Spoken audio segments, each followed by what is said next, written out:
You all have definitely heard the news by now. Coach Bruce Pearl steps down as the head basketball coach for Auburn basketball. Let's talk about it. The Auburn Express.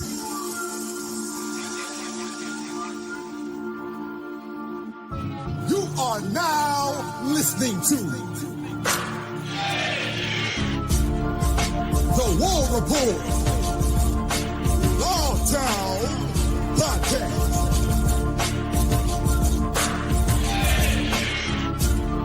With your boy Ike Jones.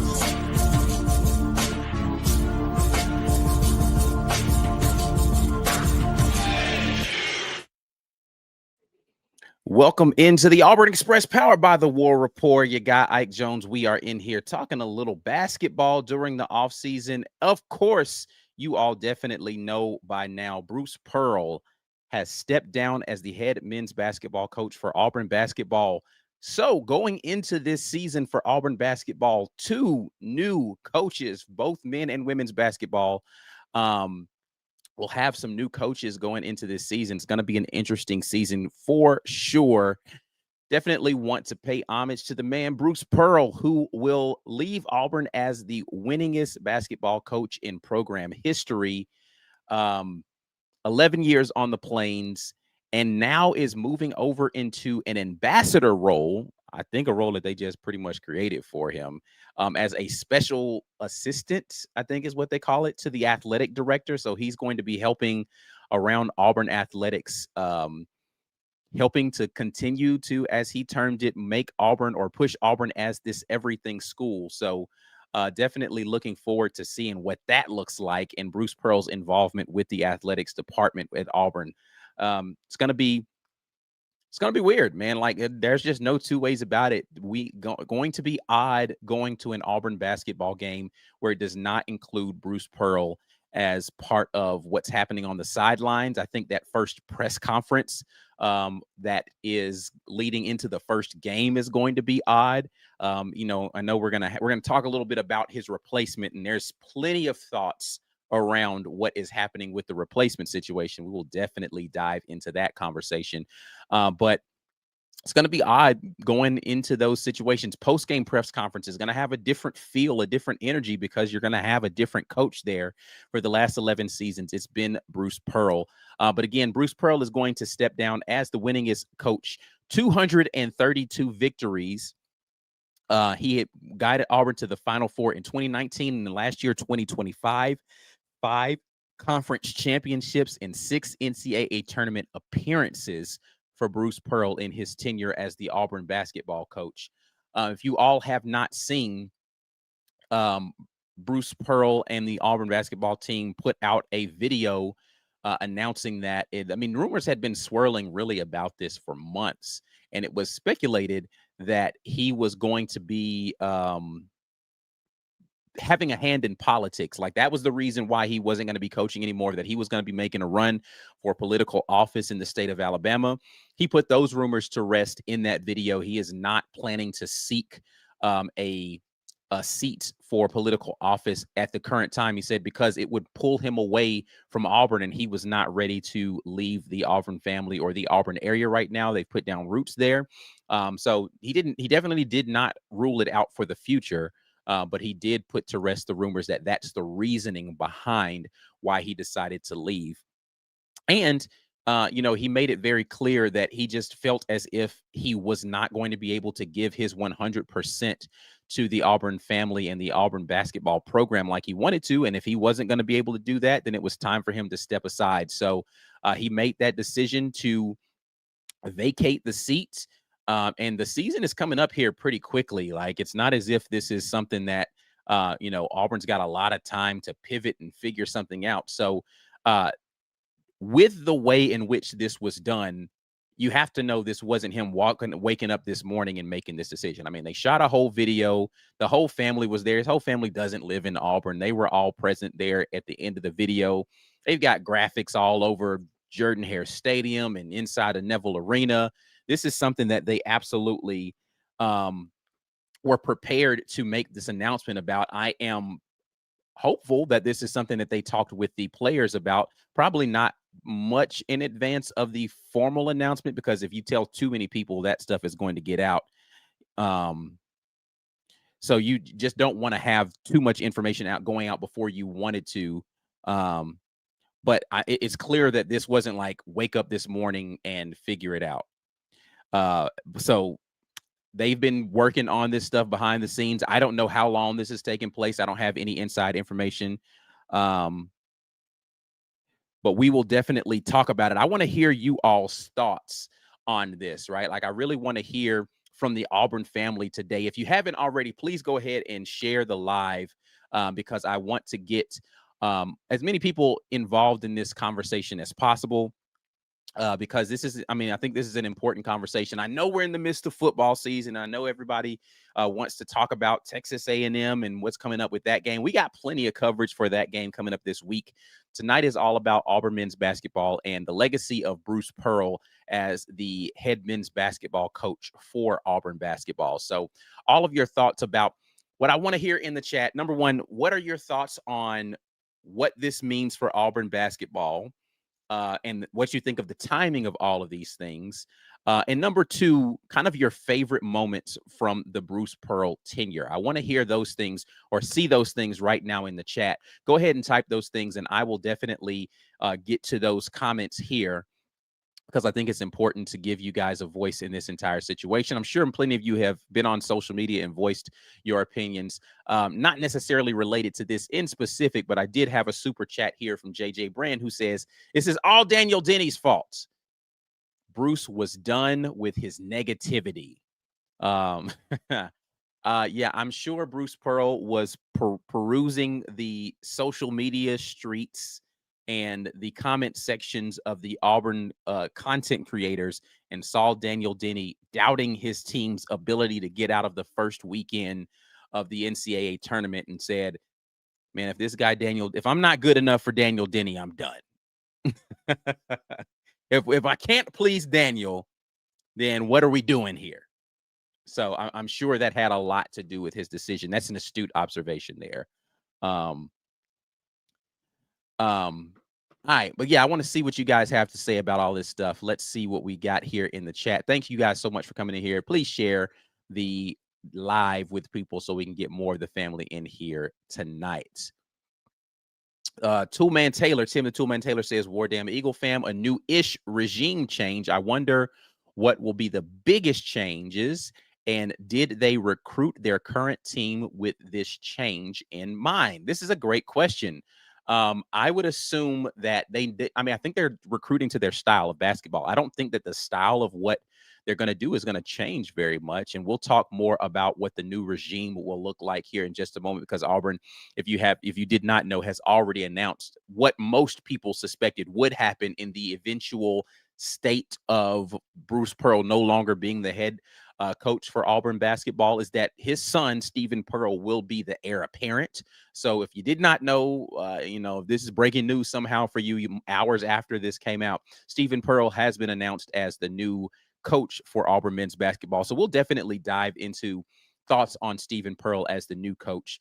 But I don't know how much is going to change. And I would assume the vast majority of the guys on the team have a good relationship with Stephen Pearl. He has done an excellent job of being a very vocal forefront portion of this staff. So I don't assume a lot's going to be changing in regard to that.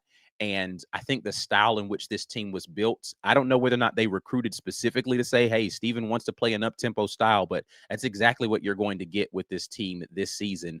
The way that they are composed. And I've been saying that before I thought Bruce Pearl wasn't going to be there, but Bruce Pearl has played that style of basketball before, so it's not as if that would be foreign to him.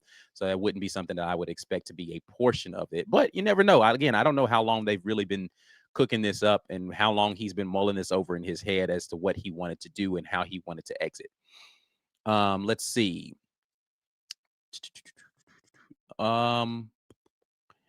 The weakest link said he had a great run, took us to 2 Final Fours in the NCAA tournament most every year. Listen, man, just ran down the resume. In 11 seasons, 6 NCAA tournaments, and the first couple of years he didn't have a very good basketball team, right? So, I mean, you're really talking about 9 out of the 6 seasons where he had a team that could really make it. Like if you thought one of those first couple of teams was going to make it, I just don't know what you were watching on the court there. So really, he did a really great job of putting teams out there. And one of the years, with they were on suspension and weren't eligible for postseason play, right? So he did a great job of having teams that were eligible for postseason play and going out there and shocking the world in a couple of instances. I don't know if last year was considered a shock. I think, of course, Auburn was the number 1 seed going into that tournament, but he had some teams that were out there making people believers, and it just kind of turned into a program now that is perennially thought to be one of the better to the point where it had gotten to a point where recruits coming to Auburn felt like Auburn was a basketball school as opposed to a football school, because the recency of the success had leaned more heavily towards basketball, and a lot of the national media hype had been more heavily towards basketball. And so he changed that narrative completely, because that has never been even in the years where Auburn has had minimal success. And I mean, I say minimal success, they made it to an Elite Eight and things of that nature. It just didn't turn into a narrative about Auburn being a basketball school until Bruce Pearl came and really revitalized the culture of the sport there for Auburn. Let's see what else we got here. Fire Freeze says Auburn just keeps getting kicked in the jimmies this week. I mean, listen, it is what it is, man. Like, what are you going to do about the situation this weekend? And, I don't know that this is it's unexpected for sure, but I think there's some things to be optimistic about. But, I'm a sunshine guy, so maybe that's my thing. CB thinks this is terrible timing. This is not the time to do this. CB, I would ask the question, when would be a good time to do this? Like, when do you feel like a good time is to announce that you're out of here? And like, I don't know. I regime change and changing of your coaches is always going to be a tough thing. And I don't know that there's really ever really a great time to do it. As long as it is not a contributing factor to players who are on this current team being like, man, I came here to be coached by Bruce Pearl and he's not here anymore. And that leads to some discontent during the season. And I don't know that there was really a bad time to do it, or this was a bad time to do it. And there are reasons why I feel that way, specifically in relation to Stephen Pearl being the hire. So, yeah. Susan asked, was he forced to retire? I feel like it's difficult to say that he was forced to retire and he's still going to be affiliated with the athletic department as an ambassador. So they have him in an official capacity, still connected to the program. This feels more like what happened when the guy who coaches the football team on the other side of the state left his program, and they still wanted him to be in the building closely related to the program before, he went and got on TV, and he was doing that more than he was connected to the football team. It feels more like that than it does anything related to him being forced out, because I just don't know that you would have somebody connected to the program in that way. And he was not going to be, and he was forced out, right? Jumping in here, I got him backstage right now. One of the foremost people with Auburn basketball social media, at least, is our guy, Alex. What's up, man? What's good? What's going on, man? Turn your camera sideways so we get you out of that. Boom, there you go. That's much better. Get a little commute action going on now. Got the phone on the mount. But yeah, I was listening to everything. The question was about was it like forced retirement? Was that the phrase? Yes. Yeah. So jumping into that one, I feel like it would. I don't see how in the world anybody would be like, Bruce, you got to go. I would imagine there's tons of factors that played into this. I'm sure kind of as the days go on, they'll be a little bit more candid and let those out. But yeah, I don't see how you would be like, hey, you just made a Final Four, maybe it's time to hang it up. That doesn't make any sense to me, considering the momentum that's been going on. So It's tough though. Today was it was definitely like a tough blow. You're still processing what happened Saturday, and then you're getting text messages like, "Oh, we're in rumors are swirling," and these rumors have been like kind of swirling for the last few months. So like the stuff I've been kind of hearing is like it'd be happening soon, like sooner rather than later, if not Yeah. when type deals. And I didn't expect it to be Monday, September 22nd, but that was Bruce's decision. So a lot went into it, and we'll.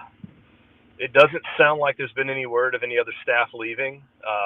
So hopefully, if they can keep everybody there. I mean, he had been letting Steven and Mike Burgomaster take over more of a role,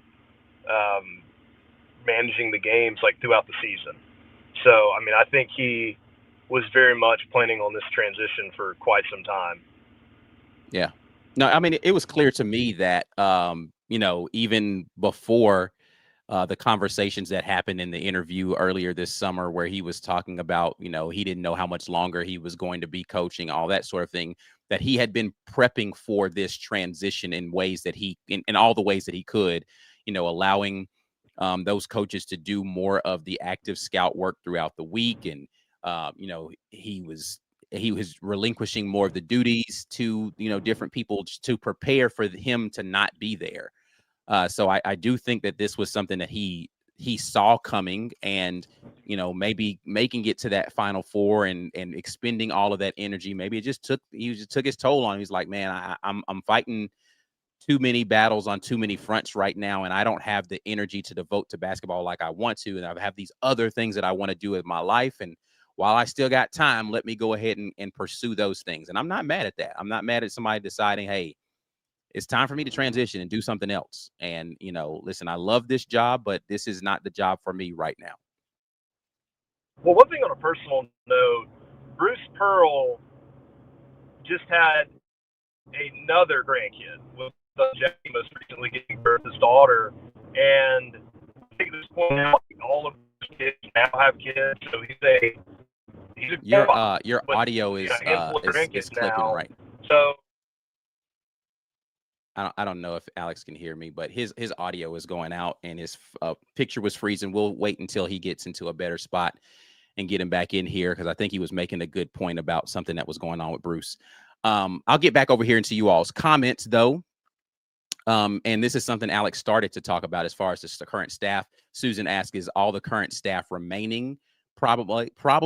I would say more than likely. I don't think anyone. So the question is, if they retain everyone on the staff, who is the additional hire that's going to happen, right? Because Steven's moving up to the head coach.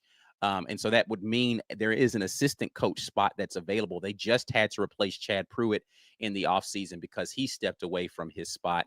I think that's going to be interesting to see who the hire is going to be for Coach now Stephen Pearl taking over. Get to still say Coach Pearl, and it's going to be weird because you're not talking about Bruce, but Coach Stephen Pearl, who he's going to hire as his first new person to come in on that staff. So I think that's going to be very interesting to see. I have not heard anything. I think, those guys were locked in together, and they're going to stay together as of right now. And I don't see any reason why anybody would leave, but hey, listen, I haven't had those conversations with any of them as of yet myself. JJ Brand, Ike, a few weeks ago, Bruce said in an interview that he thought he would coach 2 or 3 more years max. Do you think something changed since then, or is he just trying to ward off rumors?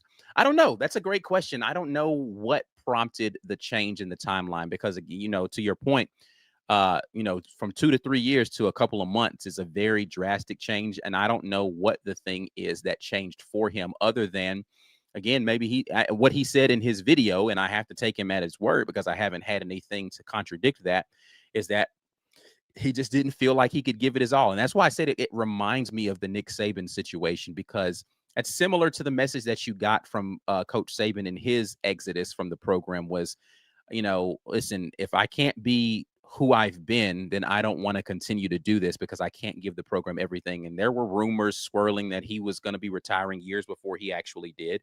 But he got to a place, I should say, where he felt as if it was just time for him to step aside. And I feel like that is going to be a similar situation here with Coach Pearl. And again, that's all assumptions because I have not had a conversation that would contradict what he has said himself. James Barnett, I think the reason why some say the timing is bad is because some are not confident that the football team will do anything. So they are already looking forward to basketball. Thoughts? I mean, I'm guessing some people feel that way. I don't know that most of the people who feel that way felt good about football before anything happened in the football season. So, I mean, coming off of a loss, maybe it feels worse to have both of these things happen in a short span of time. But again, I can't speak for people who feel as if it's bad timing, why they feel that way. And maybe there are some people who've elaborated in the chat and I've just missed those elaborations. Fire Freeze says, seriously, though, Coach Pearl needs a statue. He's an Auburn legend. I'd be hard pressed to believe that there's not going to be a Bruce Pearl statue outside of Neville Arena. Like, I mean, they're going to commemorate him in some way, whether it's a statue or a bust side. It's got to happen. All right, let's talk about the statue thing. Like, how many statues are we going to just be putting up all over the place, bro? Like, don't you think it's better to do like a bust and commemorate in that way rather than like a big statue and like retiring jerseys and taking number? Like, we should do something else that takes up less space. It's just as commemorative. I don't know, man. I'm just like, why are we throwing up statues all the time, bro? Like, what is the infatuation with the statues? Are we trying to build ruins in Rome or something here? What are we doing? But again, Coach Pearl, deserving of all of the ways in which people are memorialized, and I don't want to say memorialized because the man's still alive. That's terrible. Commemorating their efforts as Auburn legends. He's worthy of all of those things. So whatever they decide to do, I am looking forward to whatever that is, and I'm sure there will be some huge. That first home game is going to be all of the ceremonial things in the world, right? Because you got Final Four situations. They've already given them their rings, but they got to have some sort of Final Four ceremony for the basketball team where they're going to be putting up the banner in the arena. And they're going to have this whole thing with Bruce Pearl. Like, that first home game for Auburn basketball this season is going to be, it's going to be some team that is probably not very good. And they're going to do a whole bunch of ceremony in advance of that game. So that's going to be interesting. Tim says, I wonder if we chatted with Golden at all. Doubtful. I mean, I don't think Todd Golden wants to leave Florida. Like, why would you? You just won a national championship there. And it's not as if Florida, like, historically is a bad sports place to be a coach or a bad basketball program. So yeah, if they even put a feeler out there to Todd Golden, number one, I feel like that would be semi disrespectful to Coach Pearl and what he really expressly seems like he wanted for the succession to be over to his son. And I just don't know, like, Coach Golden's in the middle of a contract. Like, that would, I don't know that would have made a lot of financial sense for Auburn. So I would find that hard to believe that they did that. And if they did, I mean, great, but I just don't know. I don't know. Let's see here.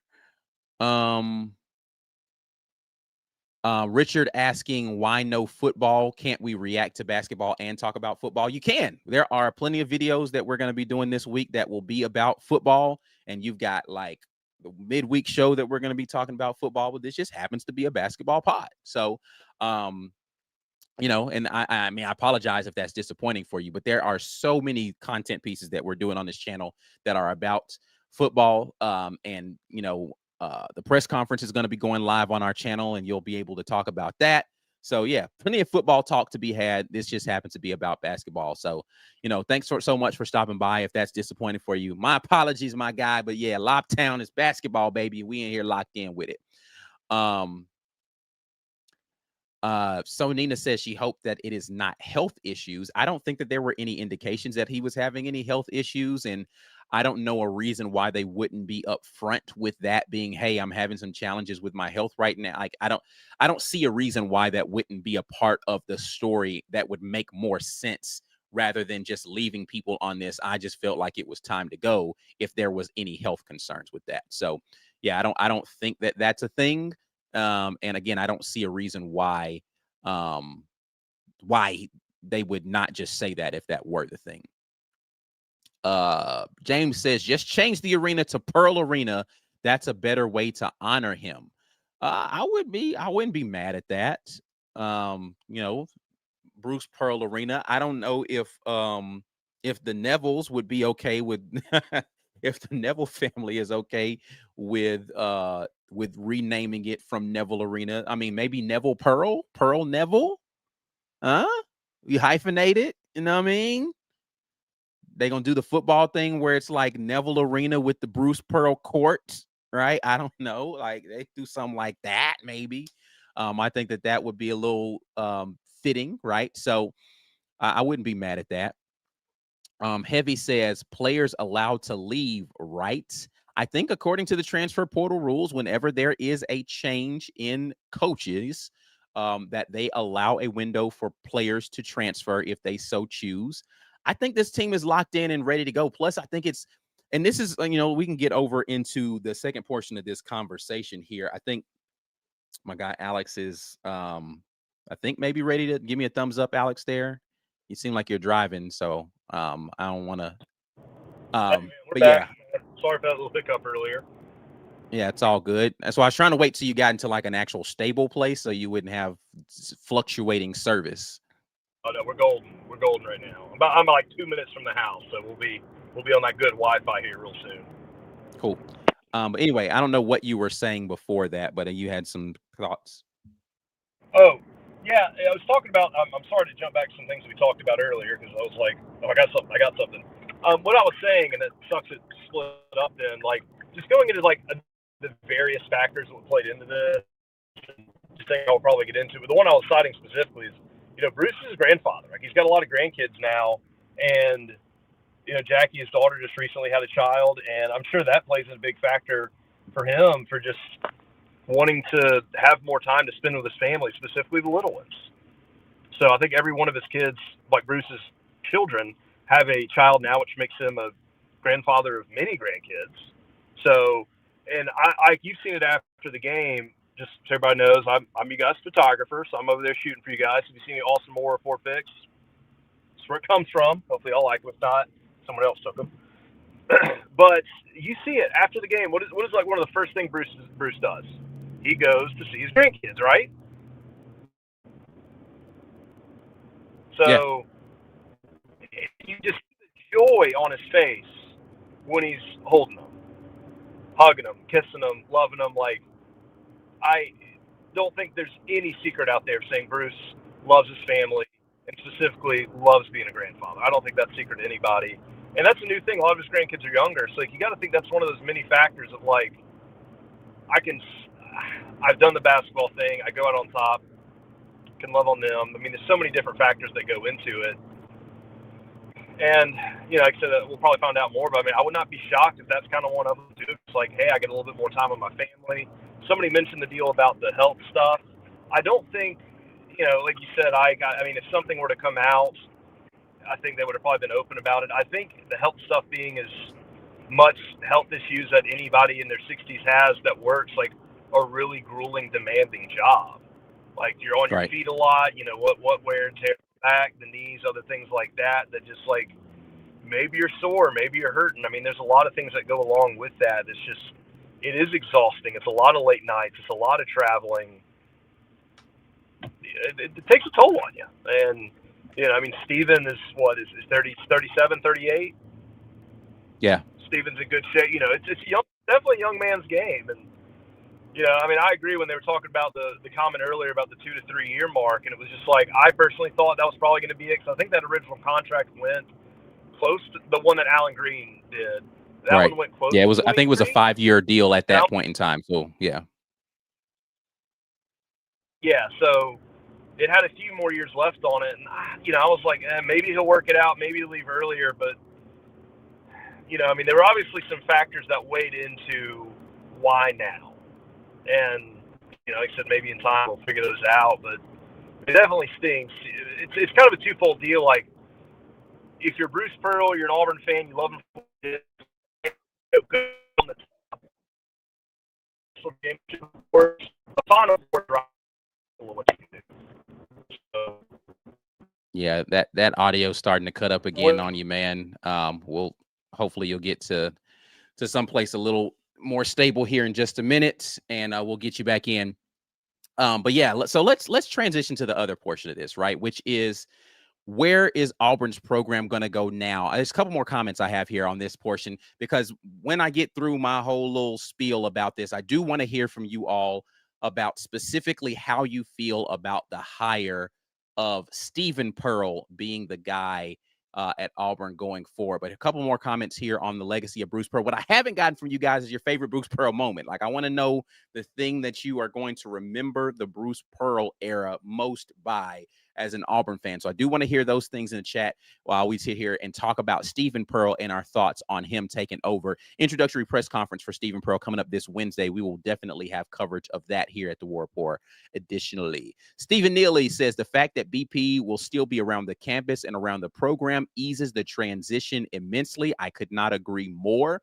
He said he's still going to be involved with those players. So he'll still be there to mentor and do the things that he loves to do in that regard. So I do believe that that's going to help with maybe some people who might think, man, I came here because I wanted to be coached by the legendary Bruce Pearl, and they're not going to get that opportunity.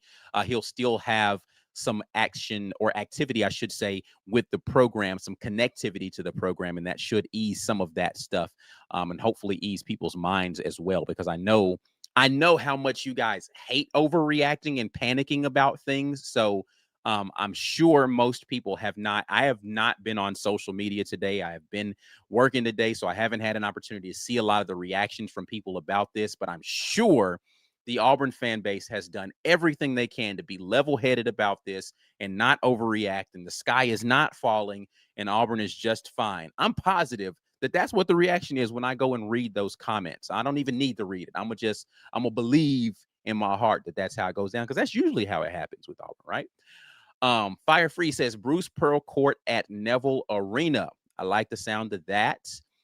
Brad Browning, 30-day window, not significant turnover, so I don't think the players run for the hills. And yeah, I mean, I think that it was important that they had a very firm transition plan in place here over to Stephen Pearl, and him being a part of, again, the recruiting process, and they're trying to retain the staff. I'm sure they've already had all of those conversations with those folks about, hey, are you good with Stephen being the boss?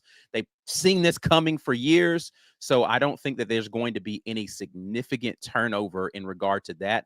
But I do think that this first year is going to be absolutely crucial, specifically for those players who have multiple years left. Like the guys who have 1 year left, I don't think that they're looking to go somewhere else, right? Like they came here to play for Auburn. They feel like their team is going to be good. So I don't think that they're going to be in a position where they're going to be wanting to leave. But those guys who are like freshmen coming in, that might be a little different. But again, I think a lot of the recruiting stuff was happening with the assistant coaches that brought them on board here. So as much as they were selling the program under Bruce Pearl, they were also selling themselves as people who would have that relationship with them, and those relationships aren't changing.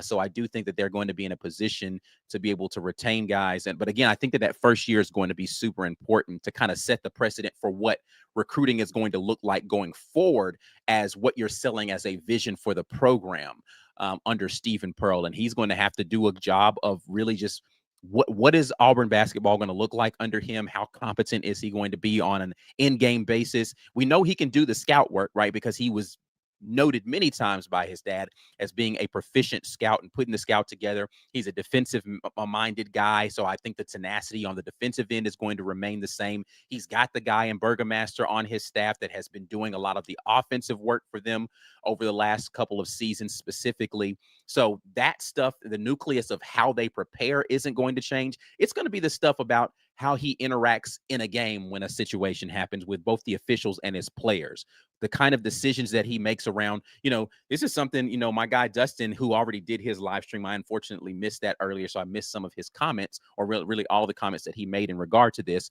But this is something my guy Dustin used to have an issue with Coach Pearl with. It's like he just never used to use timeouts to stem the tide of what was happening. I hate using that word ever in relationship to anything, even though it's very appropriate for what you talk about as far as momentum. But to cut off the momentum of the opposing team by using timeouts, he didn't feel like Coach Bruce Pearl did that. He wanted his teams to play through that. Is Stephen Pearl going to adopt that kind of mindset, or is he going to be like, all right, timeout, we need to get our stuff? Like, what is that going to be like for him in his day in and day out interaction on the court and the decisions that he's going to make there? I think that's going to be an important thing. And what kind of intensity does he have?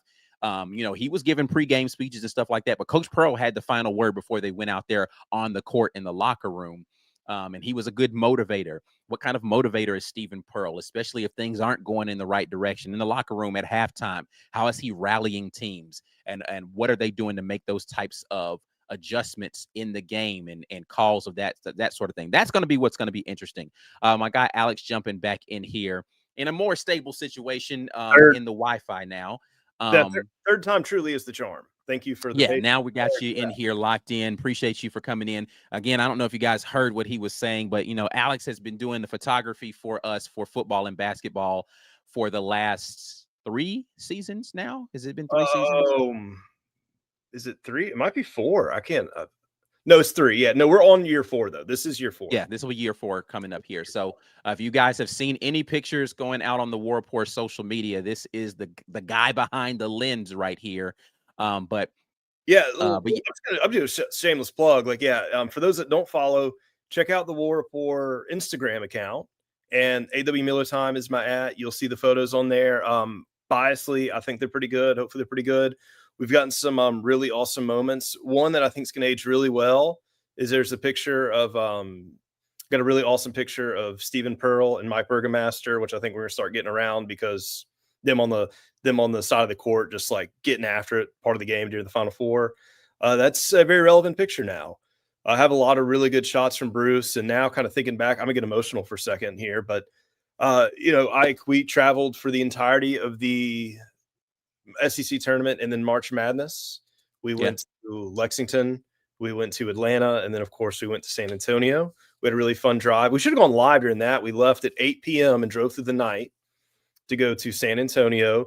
Mike did not catch the place we were staying at on fire this round. I know a lot that of was an improvement from the previous year out in Washington for sure.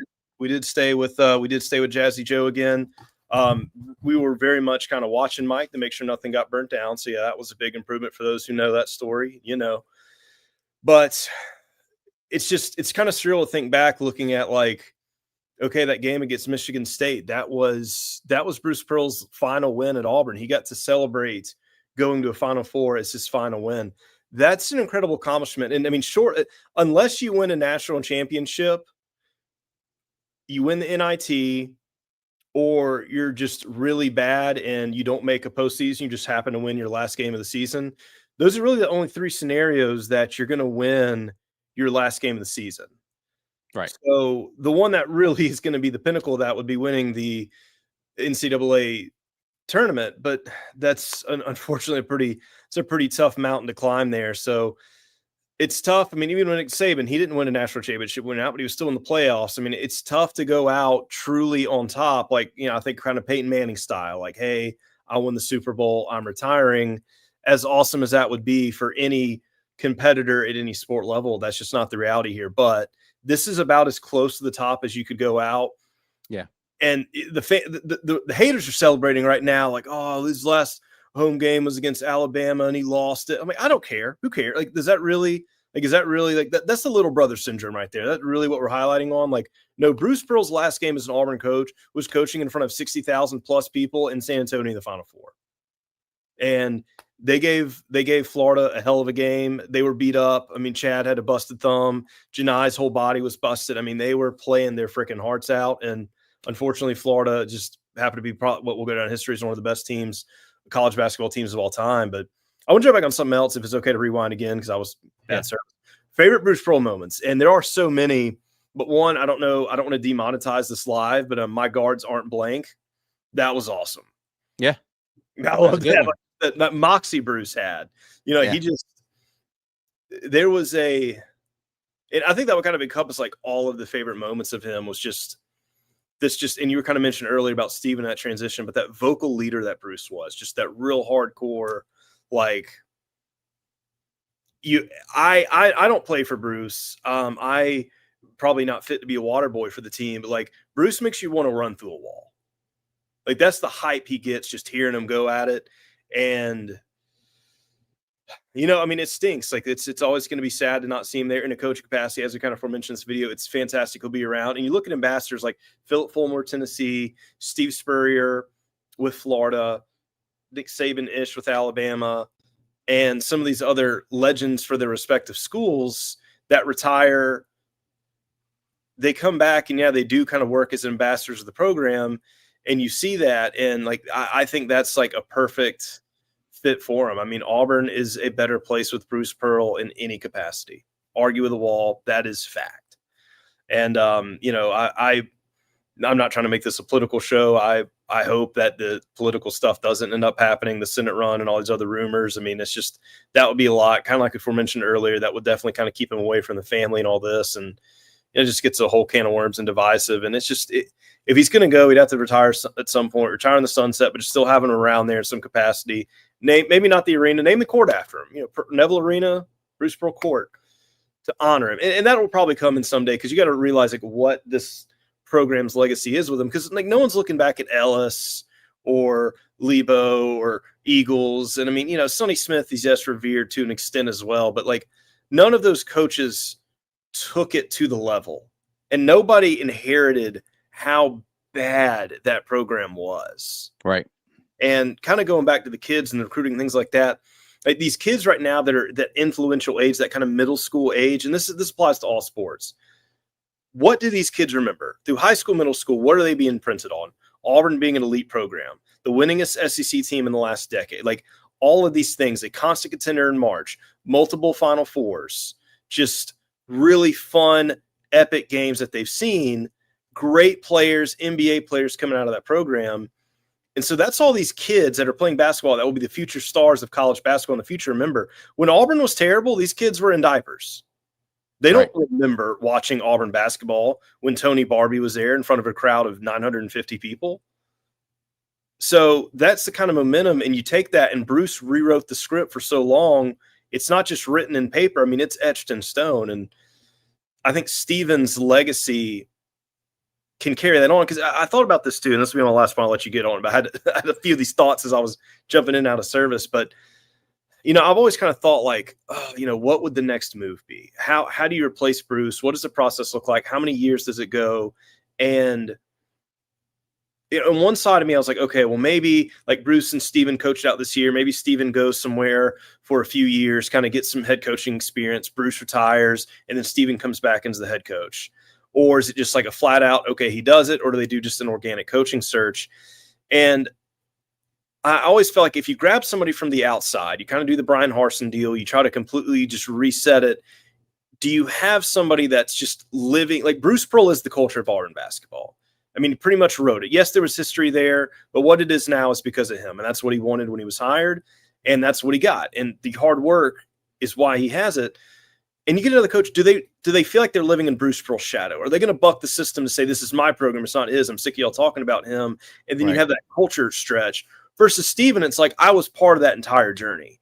Steven's not going to feel like he's necessarily living in his dad's shadow. I think he would feel like I'm living alongside of it. I don't think there's as much comparison, because it feels like a very natural, organic passing of the baton versus just like a whole new reset button with another coach. That's kind of my one silver lining that I'm trying to look at this as, from just like the transition will feel more organic that way. Now, obviously, Steven has a lot of, it's not going to be, being a head coach in the SEC is not easy in any sport, but there's going to be plenty of mountains to climb for sure. But I think that hurdle will be one that will not be as high as compared to if they got another coach. Yeah, I mean, so I agree that, Steven Pearl being a part of the culture is going to be a smoother transition culturally.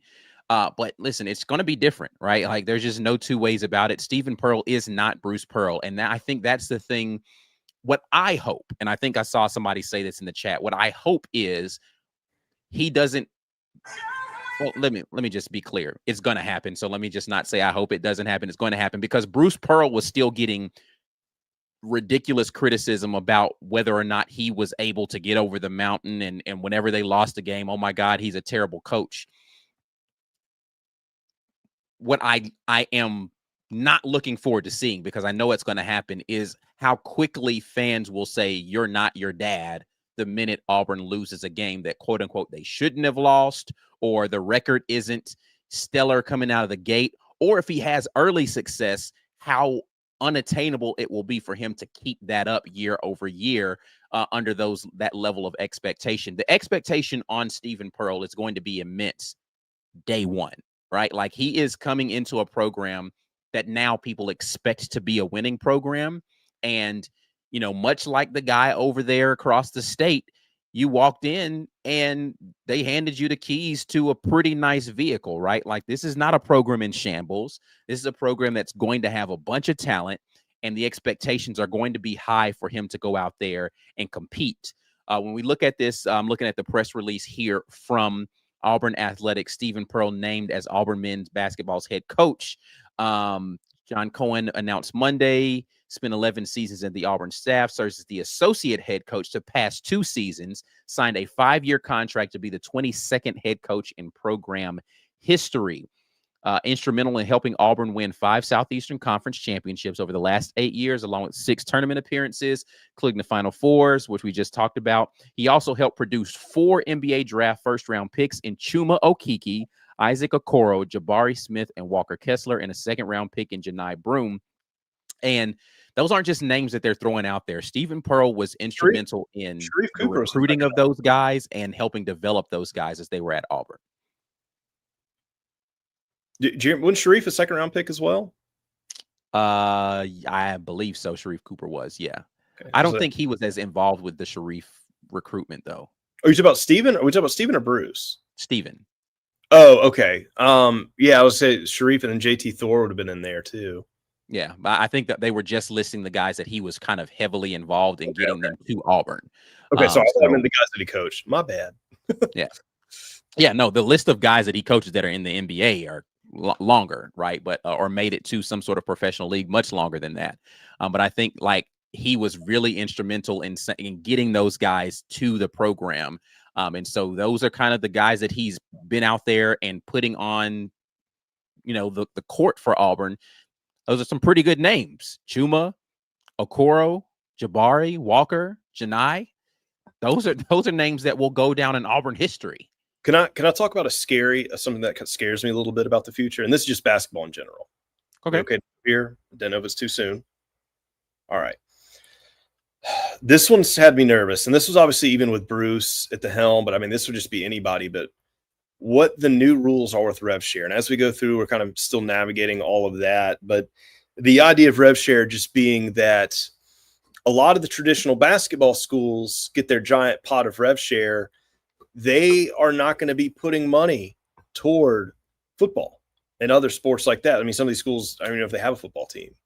So what are you going to see with your traditional basketball schools now that they're able to have this big rev share pot that they can dump toward basketball and really start to play with the SEC and other big conferences? Because, well, not that they could outbid these schools normally, but the money's going to football. Let's be real. Let's call a spade here. Right. So do you look back at your kind of independent boosters to kind of help with that? I know it's kind of navigating what is and isn't allowed with collectives and various NIL things. So it seems like that's always kind of a moving goalpost every time they want to interpret some legal documents. But that could be a tougher situation, because I mean, had that not changed, I mean, the SEC was probably going to stay a powerhouse basketball conference, because frankly, that's where the kids are going to get the money, the exposure, the lifestyle, and all that. In your traditional basketball schools, your Big East, your Northeastern schools, just by and large, for the majority, we're not going to be able to keep up. But will that pendulum slip back? And if it does, like, how does Auburn and or other schools in the conference potentially, how big is that step back? And I don't know. I'm asking what your thoughts were on this, but that's one that's been making me a little bit nervous, because, you know, how do these schools kind of come back into play that they are dumping? Like, even Kentucky has said they're going to put a majority of their money toward basketball now. Not a shock. Kentucky doesn't know what to do with football money. But yeah, so I think, you know, that's a legitimate concern. And if if we're talking about potential reasons why Bruce Pearl was like, I don't know if this is for me anymore, stuff like that might be related to it. He's like, I don't really want to have money conversations with kids. And money swings the pendulum way more in basketball than it does in football, because it really only takes one or two good players to change the entire trajectory of what you're going to have out there on the court. And you could spend that money on two guys, and if those guys remain healthy, you have a legit basketball team, and all you need is capable guys around them to be able to fill out the rest of that roster. So, yes, I do think that that's a legitimate concern for Auburn in terms of basketball, of where the money is going to be allocated and what types of things are going to be available to them for resources to continue to put those kind of squads out there. But that's why it's going to also become important that you have guys who have a keen eyesight for diamonds in the rough, and the kind of guys who maybe are not getting the kind of attention everybody else. And like, again, reading off this list, absent of Jabari Smith, which of these guys came into Auburn and you said to yourself, oh, that guy's an NBA guy? Walker Kessler was a 5-star, but people had already written him off his first year at North Carolina. When he came to Auburn, people thought he was just going to be like this role player, and he ended up being the shot block monster from, under the bed, coming to devour all of your layups, right? Can I give you some that in hindsight are laughable? Yeah. So obviously Jabari, Sharif as well. I mean, I think there's a lot of hype around him going. So I think everybody agrees that Sharif would have benefited. Yeah, but he's not on this list, though. I'm just talking about the guy Stephen Pearl handpicked and said, oh, he's going to be a guy. Let me get him to Auburn. Okay, for Stephen Pearl's guys. Okay, this is a guy that I think a lot of people thought, it's just so funny in hindsight. It's like, oh, is he going to be one and done? I don't know how involved Stephen was with his recruitment, but Chance Westry. Yeah. He was one that I know people talked about it. I was kind of one, and I was definitely drinking the Chance Kool-Aid. I gotta sell myself out here. I thought Chance was at least going to be a floor general / defensive monster for Auburn. Yeah, I mean, he was. For a freshman, I mean, he had the size. I mean, he really did. I mean, he had the physical tools. It was just, won't get into the sad story that was Chance. I think he's still playing out there somewhere, but he was a guy that I thought, yeah, I mean, he people were kind of like, is he going to be a one and done? Because of course, by that time, everybody's like, hyping everything up, and that didn't go. But the beauty of that year is who came to shine immediately. Let's remember the Israel episode. Let's go back in War Report lore when you, Mike, and I think maybe either Caesar or B. Will were debating who in Israel is going to score the most points. Remember that? Mm-hmm. And there's another one, Johan Traore. Everybody's hyping him up. And I think either you or Mike, one of the two, was like, no, Janai Brew, man, I think he's really going to do it. I've been hearing some things. Yeah. And man, you talk about just aging like fine wine. That's when I was like, oh, this Morehead State transfer, freaking legit. And one thing about Steven taking over from Bruce, if he can keep rolling with the just absolute, I know Mike Burgomaster really has a good role in this as well, but just the absolute just scouting of guys that are playing mid majors and be like, this guy's SEC caliber, not only just like SEC caliber, but like first team SEC caliber. If they can continue that trend, this team ain't going anywhere. Yeah. And I mean, they have done a fantastic job of scouting and evaluating and finding guys that were doubted with chips on their shoulder and came to Auburn and just flourished. And look, this year they got a lot of transfers. They got a lot of guys that could potentially fit that bill. And, with that, I mean, there's two sides to each coin there. There can be immense success, and then there can be some busts. We kind of mentioned the deal with Chance and Johan. I mean, they were guys that had a lot of potential in this, and it didn't work out, and that team kind of stalled because of it. It's part of it. It's going to happen every player, every sport at times. But this team has some of those where you could really see that. And, I mean, we just cross our fingers to hope there's a lot more hits than there are busts. And, I hate to be dogpile here, but, JP Begees was one of those guys. I mean, that was one of the top-rated guys in the portal. Yeah. And everybody thought he was going to have a massive impact on this team. And it wasn't just impact. It was a liability. He was on the court.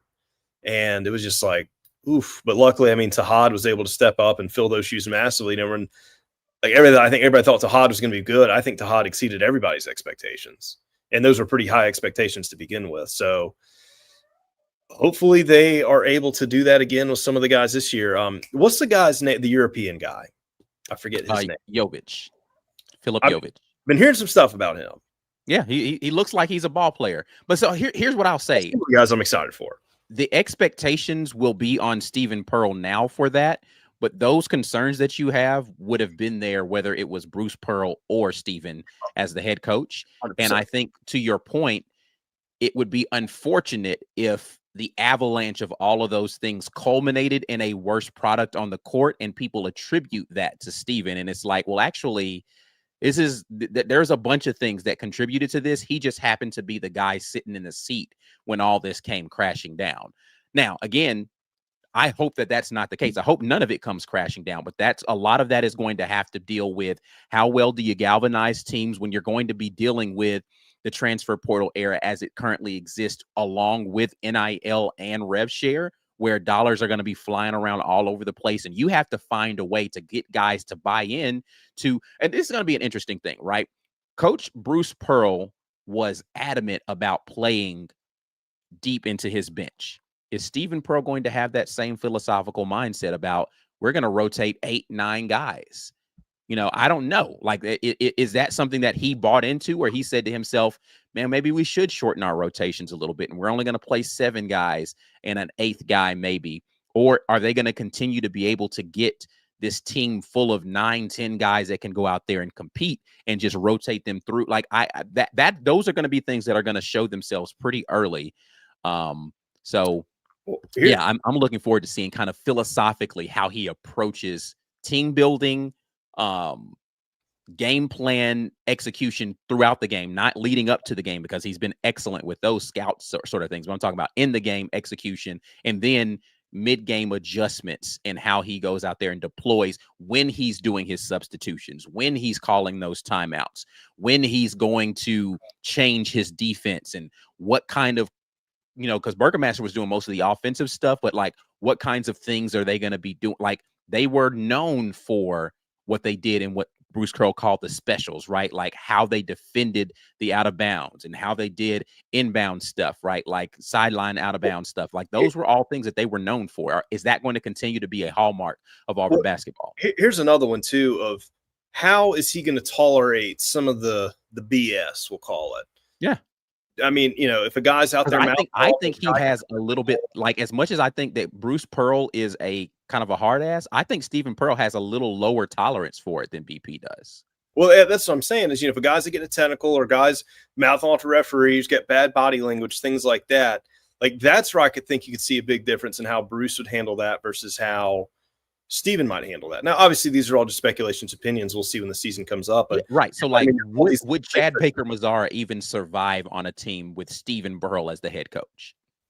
Well, yeah, I mean, with some of the antics of how long you do something like that, how long would you sit on the bench? I mean, there's all these little things that, you know, we'll kind of see in time with team camaraderie, things of that nature. Now, another thing, I was looking over here at the comments. I hope I'm allowed to do this, but I'm laughing at the "Who is Robert" comment now, but somebody was asking about the recruits, and correct me if I'm wrong, but I don't think Auburn currently has any players committed right now, high school players.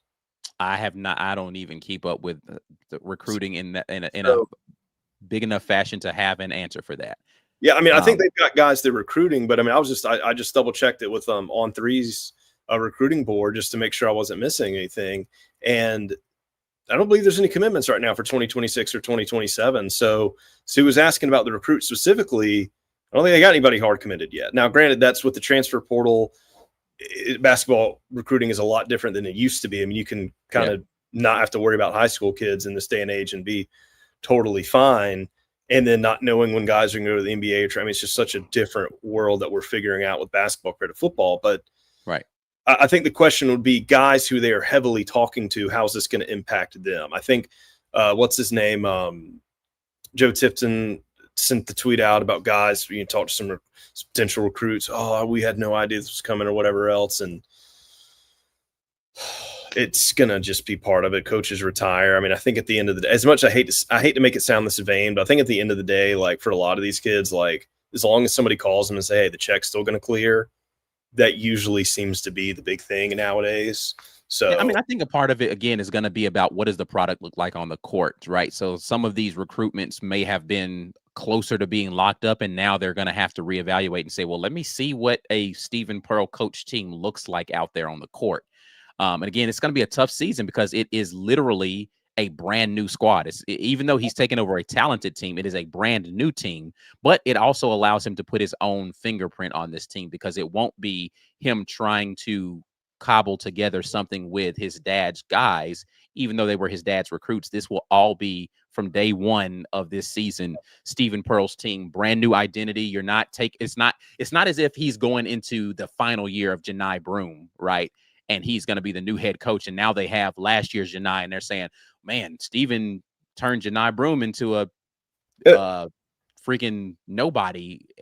But Coach Pearl had him primed to be in the first round of the NBA draft or something like that. Let me give one other thought on this. It literally just popped in my head when you said that. But I think from just thinking about the timing of the transition and how the stars aligned, and when you are a legendary coach like Bruce Pearl was, the stars are never going to align perfect where, hey, this is the right time to retire. That's never going to be easy for you, the fans, the university, the players, anybody. I mean, it's a tough thing across the board. But what I think could potentially be a good factor for this is most of the guys on this team are all new. So it's a good and a bad thing, but that means these guys haven't, with the exception of Tahad and I guess some of the walk-ons, most of these guys, because, is there anybody else from Tahad that played meaningful minutes last year that's still on this team? Tahad is the only one. I mean, I know Drake Cardwell's still around, but like I said, was Drake Cardwell like a preferred walk-on technically? Yeah, he wasn't on scholarship. So, yeah, again, to your point, they don't know the BP culture. They know a little bit of what they got during summer workouts, but they don't have any idea what it's like to be coached by Bruce Pearl through the rigors of a season.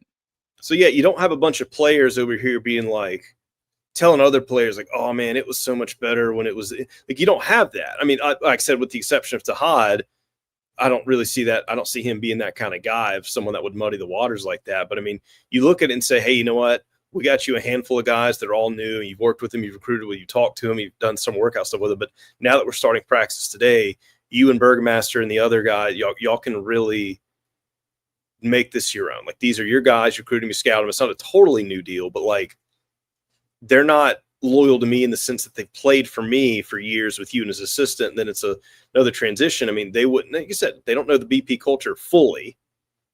And that could be another easy way. It's like, hey, like, you can have these deals too. And then, like I was kind of saying earlier, if you're Bruce, you go out on the Final Four, or would you want to wait and then you go out and maybe you had a first weekend exit, or you had an early SEC, you kind of have a less glorious exit. It's like, would we rather have known like, oh, this is his last year?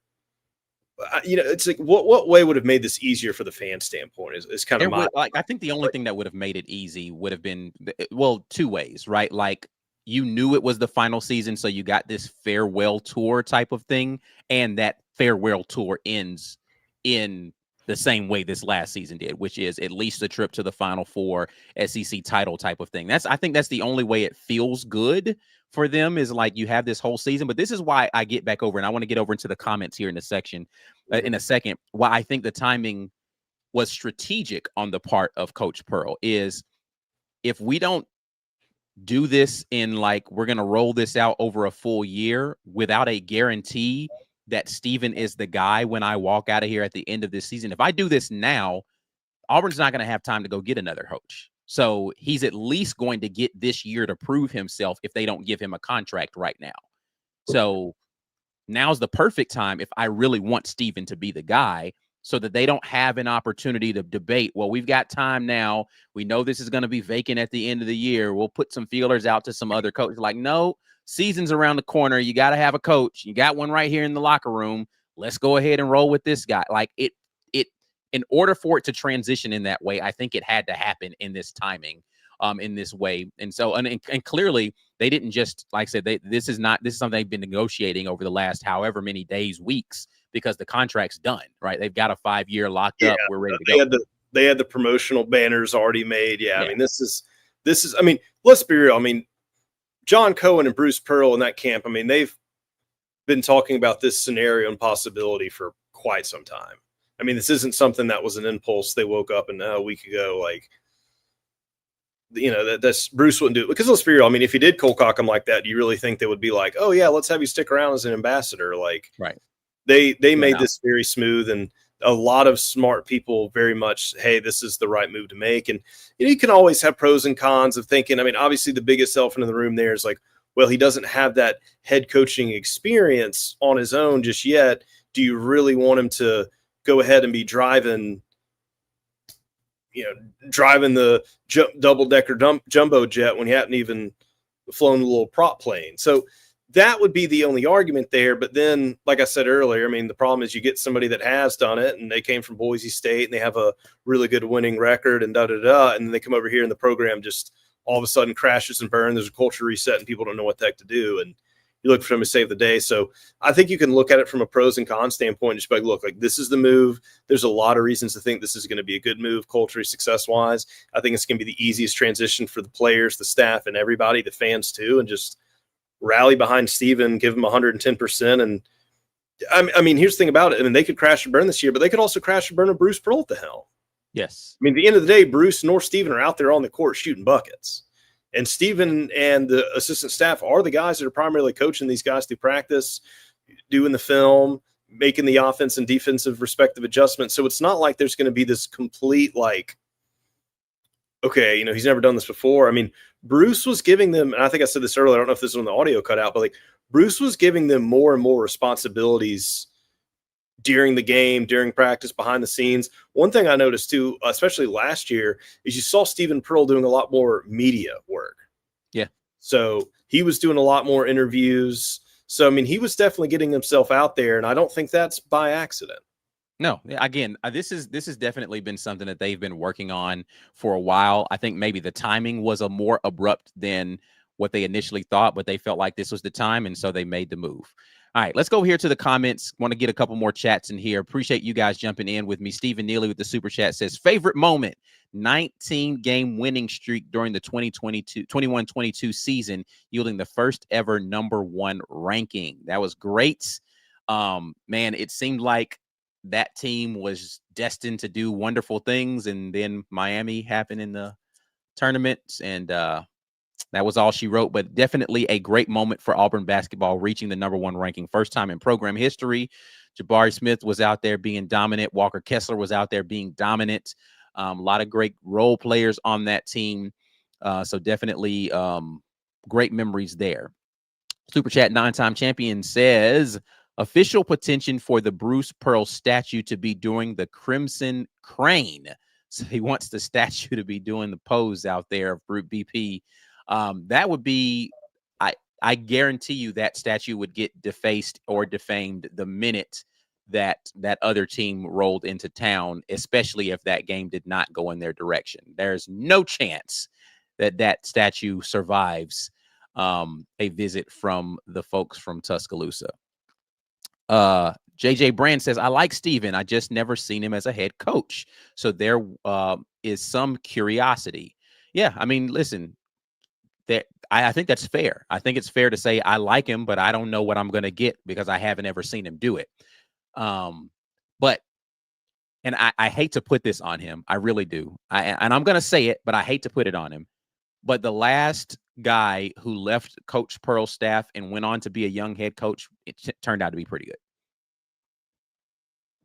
He just won a national championship at his first big program, and he was good at his first stop. So, I'm not saying that he is going to be the same, but, I think the biggest thing for him is going to be making sure, again, that he recruits players that work towards his system, because the best coaches do that. They find guys that work well in their systems, that buy into what they want to do, and they hire effective staffs around them. And that's going to be the biggest challenge for Steven Pearl is, can he continue to recruit guys that work for your system, and can you continue to keep good staff around you that help to make sure that your system is implemented in a really great way down the line? Yeah, and Todd James Barnett, a lot of the Power 4 schools are already in session, so I wouldn't imagine any players leaving at this point. Feels unlikely that anybody's hopping in the portal right now. Again, the season's right around the corner. I don't know how many opportunities you're going to have to jump on somebody else's team and get in there and feel like you can be effective in this short term. And you got classes that you got to deal with and transfer. Like this is, I think that's unlikely again to happen. But would they be quick to hop in the transfer portal at the end of the year? Possibly, depending on how this season goes. Tim the Toolman Taylor says it's about Steven's age, and I don't know I'd want to be doing all that BP does. So he's saying in his 30s, I don't know. He doesn't know that he would want to have all the responsibilities that BP has on his shoulders. You got to think about it. Bruce Pearl hasn't, I mean, he's been coaching since he was Steven's age, right? Like, it's not like he just started being a head coach. And I get it. Basketball at the levels at which he was coaching, as far as like he didn't get his job at Tennessee until he was a little bit old, but he wasn't that much older than, like, how old was Bruce Pearl when he started at Tennessee? Not that much older than Steven is. I'll pull that up right now. Wikipedia already has Steven Pearl as the head coach. That's not unlike. That's not. I'm not actually not surprised about that. They don't while you're looking it up, I'll get these comments in. Steven has been shadowing BP for years. I think it's a great hire. Besides, what other big name coaches will leave that will leave what they have already to come?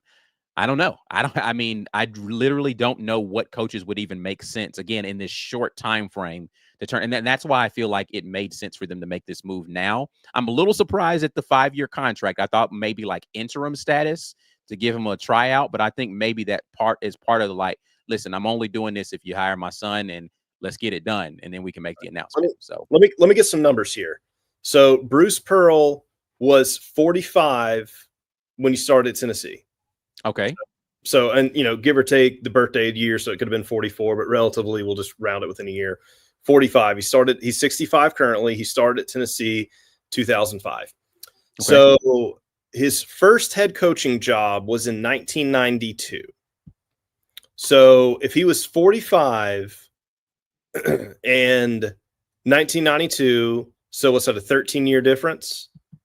So that means Bruce Pearl would have been 32 when he took his first head coaching job. Yeah. So maybe 32, 33, depending upon where it fell. And that was obviously at Southern Indiana. And then Milwaukee, he would have taken in 2001. So I guess he'd have been around 40 when that would have happened. So, I mean, Bruce Pearl started as a head coach. And I mean, don't forget, I mean, he won the Division II title when he was there. So, and I guess he won that in 1995. So he won that his third year. Something like, it's not like, I mean, Bruce Pearl came out of the gate swinging. I mean, so like, look at, in again, his I think you're seeing a trend towards younger and younger head basketball coaches in the NCAA right now. Really, like when you think about, again, look at Todd Golden. You look at what's the Duke head coach, Scherer? Is that how you pronounce his name? Yeah, he's a younger guy. So Todd Golden's 40, right? And so he would be the next. And let me see exactly where his. Hold on one second. Like, I think he just John Shire. That's right. John Shire's the younger guy.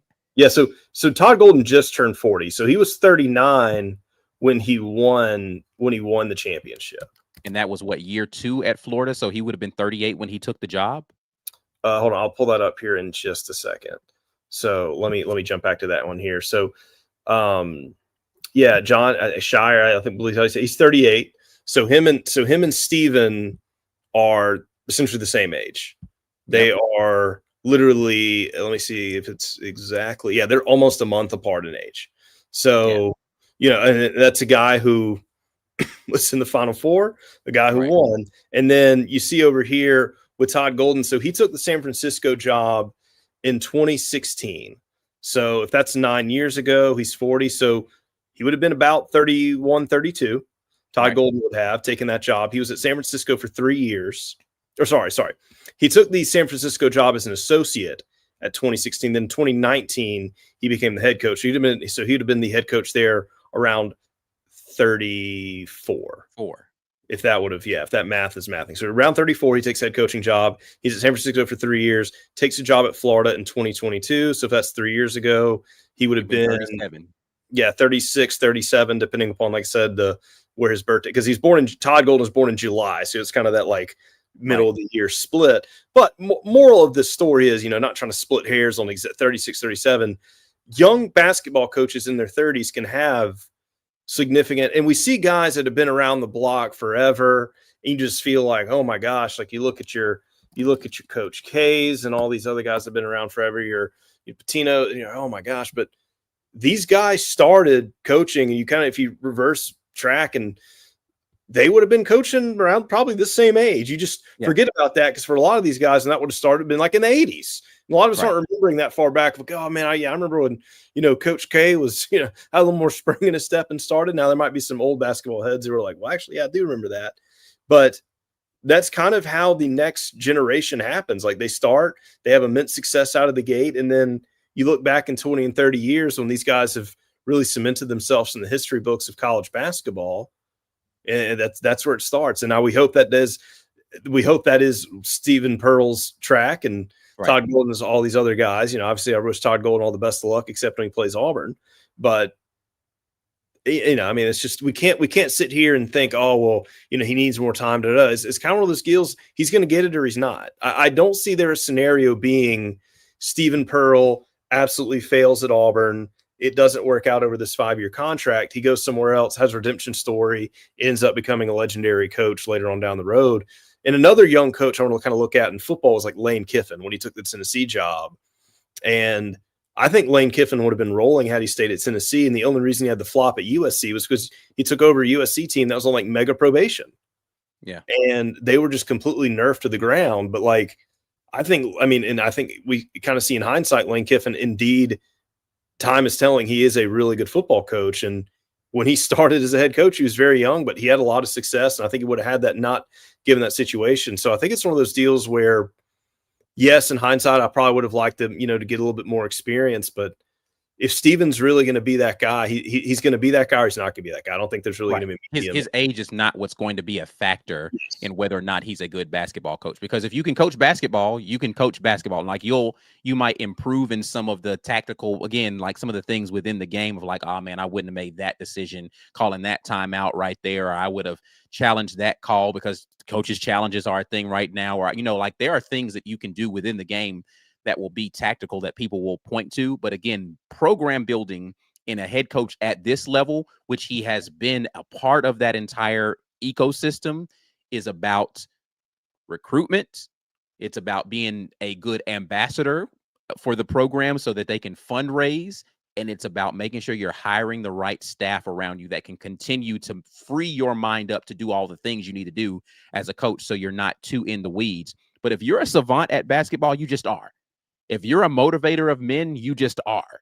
And you're going to be that from the moment that you start doing that. The moment that you step into that chair, you are that, and you just get better at that over time, or you slowly deteriorate your ability to connect with people because you get older and out of touch. Like that, those are literally the only paths that exist for this in this type of job.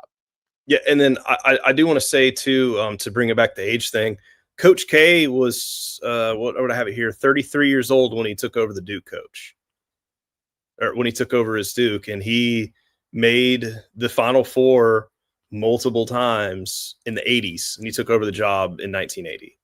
So, again, it's not unheard of to be young and be a head basketball coach. So hopefully he'll have success. We'll definitely be rooting for him. Great question here. We'll use this as the final thing that we have here. 9-time champion says, under Steven, this season is a success if we fill in the blank there. What would you consider to be a success for this Auburn basketball season under Coach Stephen Pearl, first time out the gate? Can we have commenters answer that question too? Because that's actually, I really like that. I definitely want to hear from the chat. I want to, before I answer that, because I'm actually trying to run a mile a minute thinking that, because that's a fantastic question. I think that's a really good discussion here. So commenters, while I'm trying to cook this up, y'all throw that in there, because that's a really good point. I'm going to pull up the Auburn basketball schedule while you do that. Okay, so I'm going to kind of ask you this. Do you think the answer to that question changes because Stephen is coach as opposed to Bruce? Would you answer that? Would you answer that question differently had Bruce still been the coach right now? And I don't know that. Yeah. I don't know the answer to that. I would answer that question. I would have a higher expectation for this team as Bruce Pearl going into this year than I do for Stephen Pearl.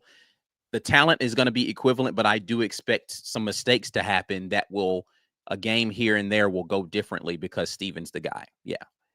And it's because and that's more so because I don't know than it is because I don't think he's going to be able to do it, right? So I have to give you a lesser expectation for the unknown. I can't, it's impossible for me to have a higher one. And I think it's a little unfair to have it equal. So I'm going to have to taper it down a little bit. But Yes. here I guess where we should start that conversation is with Bruce Pearl going into this season. Well, I'll ask you the same question. Would your expectation be higher or lower if it were BP or SP? I think it's going to be different because I think what I'm going to be looking for. So for Bruce Pearl, I think I'm looking for a little bit more, and I can go into specifics here, but I think I'm looking for a little bit more of that immediate satisfaction. I think I'm looking for the short terms, the accolades, the wins over rivals, the wins in tournaments, your ranked wins, your run in March, your run in the SEC tournament, things like that. Because at that point, you've hit Bruce Pearl. We've hit the long game on Bruce Pearl. There's no short term. It's just we're at this point we've dug the tunnel for the gold. Now we're chipping it away. With Stephen Pearl, we're starting a whole fresh new mine.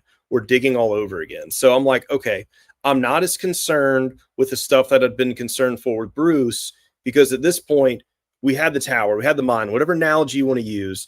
We're starting over with Stephen from scratch because he's a whole new coach. So now it's like, all right, well, he's young. We could have a dynasty with Stephen. We want Stephen to be here till he retires, ideally at a nice, ripe old age, because he had a incredibly long, successful career at Auburn. So I'm looking toward more future building things. Your recruiting, your consistency, your polish on the court, your poise, your player development. Okay, am I seeing a player who starts rough in November, and then by the time February and March comes around, that guy is like, oh my gosh, like Steven and the staff have like totally refined this guy's game. A guy that was struggling with shooting, and this has gotten better. A guy with free throw, like things that, like, you know, one unfortunate problem with Bruce, you kind of see guys that would have bad habits, and like that's kind of what they were. Mm-hmm. You know, is there something different to where you're seeing that stuff coached up? I mean, it's going to be a little bit more intangible. It's almost kind of like really wait to see like those specific examples. Now, of course, you always want those things like the tournament runs, the beating rivals, those type things. But you know, it's the recruiting. It's kind of the big picture. It's the culture. How are the guys' body languages? Do they seem like they're working really well together? Do they seem like they're buying in? They love each other. The communication's good. They're super tight-knit locker room. And Bruce had all that stuff. Does that stuff stick around? Because if you have a guy that continues to be a culture builder, you have a guy that's probably going to have still really good long-term success. So it's like we could have a lot of awesome wins, but if the culture's not being built there and your foundation's made of quicksand, that stuff isn't going to matter long-term. So I think those things are where I'm kind of looking for. Now, to kind of answer the specific question here, I don't want to do a cop-out. I'm going to look at the schedule. So, Ike, while I do that, if you want to read some of these comments, because I know a lot of commenters did have some good answers for this. Let me skim through the schedule, and I'll kind of come back with like a more tangible answer to that question. Let's see. He answers his own question and says Sweet 16 is where his expectations are for success. So he expects a team that can make the Sweet 16. Chris jumps in and says success this year is to make the NCAA tournament and win at least in the first round. JJ Brand, with this talented roster and Bruce still hanging around, I think second round of the tourney is realistic.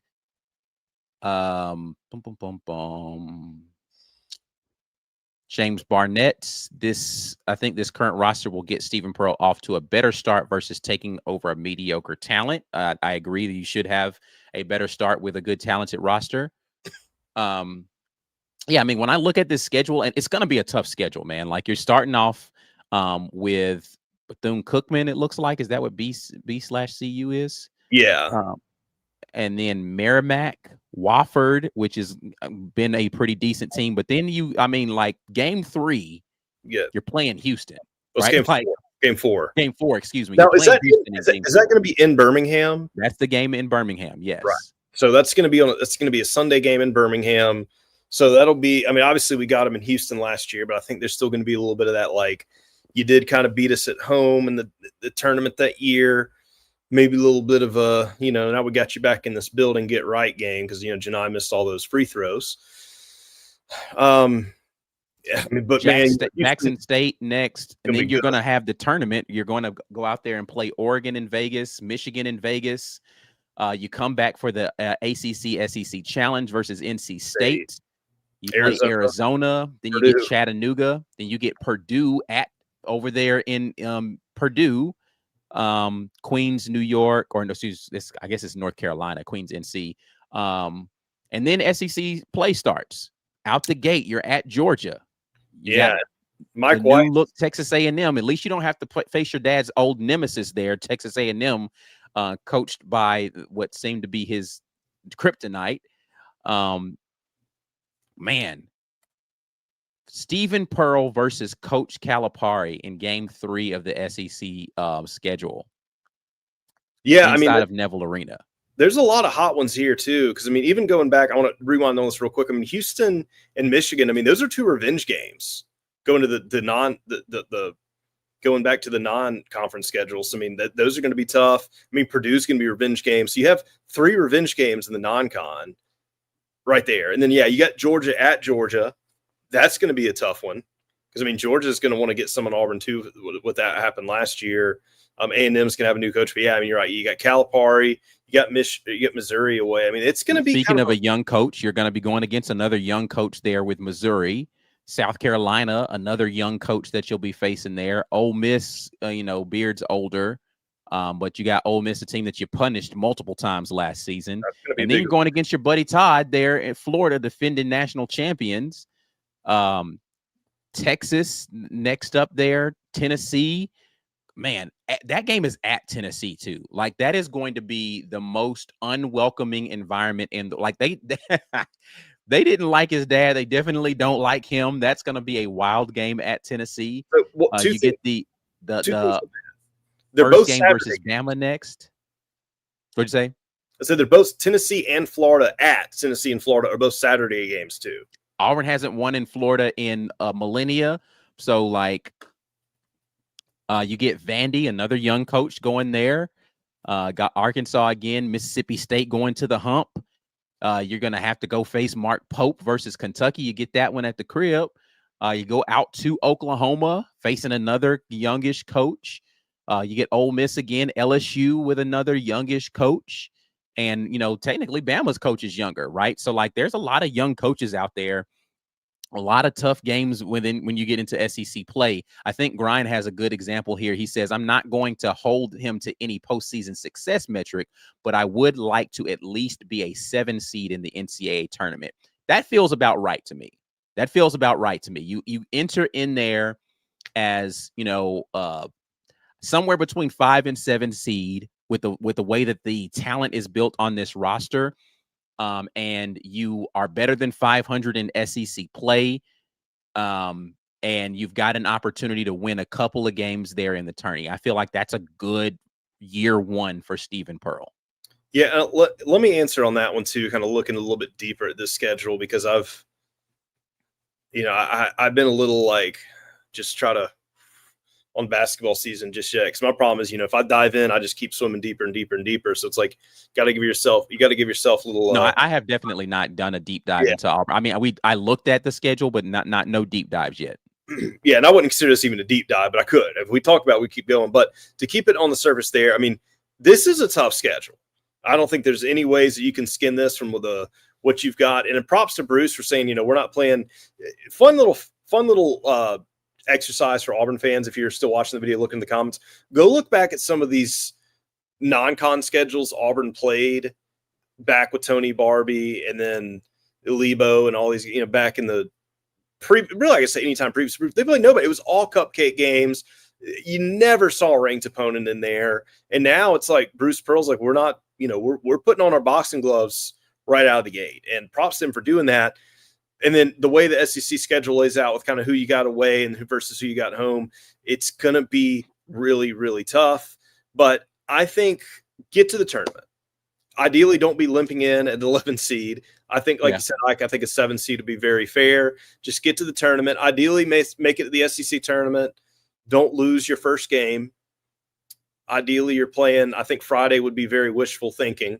Ideally, maybe you're playing on a Thursday. That'd be fine. Get to the SEC tournament. Don't lose your first game. At least win one in the SEC tournament. Get the NCAA tournament. And obviously, if you can get out of the first week and make the Sweet 16, that's fantastic. I want to be shrouded in a little bit more realism. I don't like saying, because we have no idea who's seated where. We don't know where they could potentially be playing. There's just so many factors to say, well, it's just crazy talk. We can't be, that'd be like me trying to talk about 2 presidential elections from now. We don't know who's going to be running. So before we get too ahead of ourselves, just say, all right, I think you never want to lose the first game of the tournament. So just like, all right, let's at least just win one, see how the matchups go from there, and then maybe set expectations a little bit closer to what the projections look like. So I would just say, don't get embarrassed and make it to a good postseason showing. Play at least on Thursday in the SEC tournament.